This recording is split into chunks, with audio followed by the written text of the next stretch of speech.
Otasansan rédíò and TV.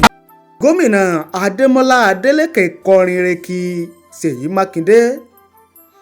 lásìkò tí ìjọba ìpínlẹ̀ Ọ̀yọ́ lábẹ́ gómìnà amójú ẹ̀rọ Seyi Makinde tó ń ṣí aṣọ lójú ọ̀nà oníbejì Alakia-IWO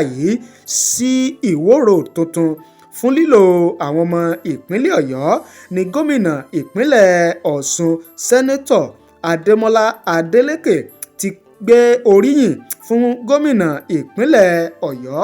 Seyi Makinde fún bó ṣe ń tún ìpínlẹ̀ Ọ̀yọ́ ṣe lọ́nà tó wúni lórí. Nínú ọ̀rọ̀ rẹ̀, gómìnà Ademola Adeleke ó ní àwòkọ́ṣe ni gómìnà Seyi Makinde jẹ́ lójúnà ṣíṣe ìjọba tó mú ohun ayédẹrùn fún aráàlú níbi ètò ṣíṣí aṣọ lójú ọ̀nà oní kìlómítà 8 àti ẹ̀sùn 2 náà fún lílo àwọn ọmọ ìpínlẹ̀ Ọ̀yọ́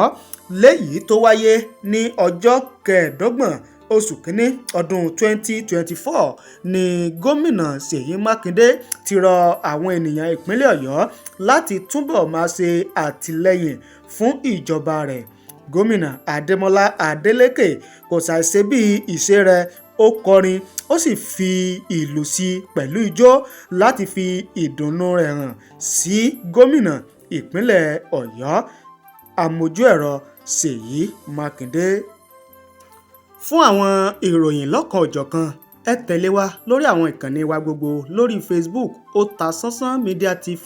lórí YouTube Otasansan Radio TV Yorùbá, TikTok wa ní Otasansan oníròyìn Yorùbá. Ẹ ṣé o bẹ́ẹ̀ ṣe ń wò wá, ẹ ṣé bẹ́ẹ̀ ṣe ń gbọ́ wa.